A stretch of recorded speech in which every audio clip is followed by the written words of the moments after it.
And I'm going to, in a way, disqualify myself, as I always do, because in no way, shape, or form can I feel any way that you or Kerry do about the words that purportedly came out of that owner's mouth.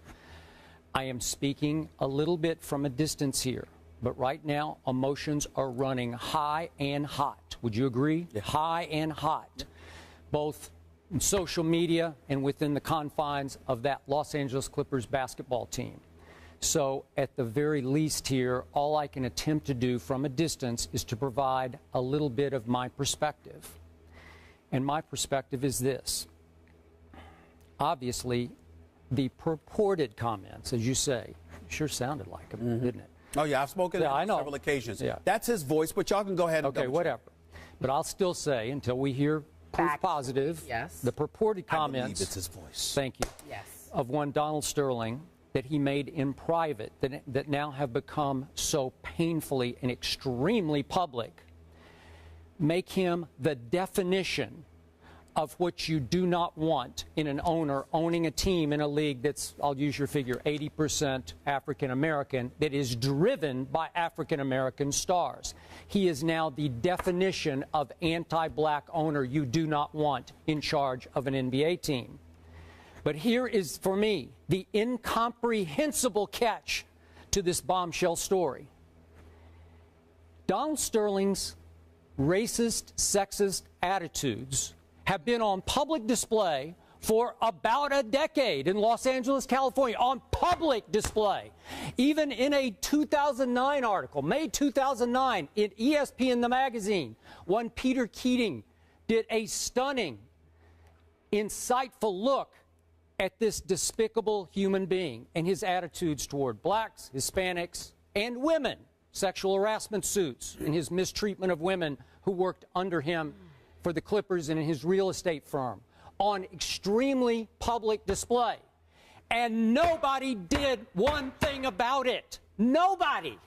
Not nobody in the NBA or outside the NBA. And it even got to the point that the LA chapter of the NAACP has honored this man twice in 5 years, including the scheduled one that was about to come up in May. Honored this man. Leave that one. Okay, I will. But I'm giving you this is from a distance where my mind is exploding over all this.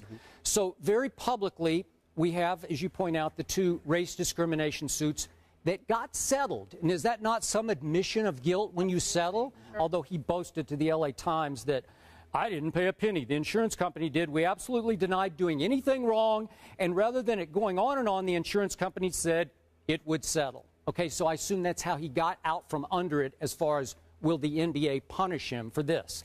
You know, the Elgin Baylor lawsuit, age and race discrimination. This is a man who was a longtime African-American GM under Donald Sterling with the Clippers, and Elgin testified that this owner often said to him that he wanted a team of poor black boys from the South coached by a white coach. This is from Elgin Baylor. And Elgin's attorney over the weekend told J.A. Adonde of ESPN.com that he wasn't surprised at all by any of this, because he talks about how everything that he said on this tape is consistent with his dark history of racial insensitivity. The lawyer for Elgin, through all these testimonies given, depositions taken in this lawsuit, Baron Davis has spoken publicly about Donald Sterling's racist attitudes. I guess it went in everybody's one ear and out the other. That's all I can figure out. So how did he get away with this? How did we get to this point that Chris Paul and Blake Griffin and their agents were very comfortable in committing long-term to Donald Sterling's franchise? Am I right about that, Stephen A? Yeah. Did they not know any of this very public, despicable past of Donald Sterling? Seriously, I'm stunned by this. They did not know. Okay, they did not know anything. How did they not know? How did their agents not know? Well, again, their agents might be a different story, but the point is that you're sitting out there, you're playing basketball, you're not paying attention to some of these other things. You're thinking about the owner, how much money he pays, you're thinking about what kind of team that you'll have, et cetera, et cetera. You're not paying attention to things like that, especially when you can write it off like he just articulated with the insurance companies. Well, you just paid them off. We didn't admit any guilt, et cetera, et cetera. Maybe they should have. You can make the legitimate argument that that is the case. But I can assure you, especially somebody like Chris Paul, knowing his family and him the way that I do, he didn't know this stuff. He didn't know this.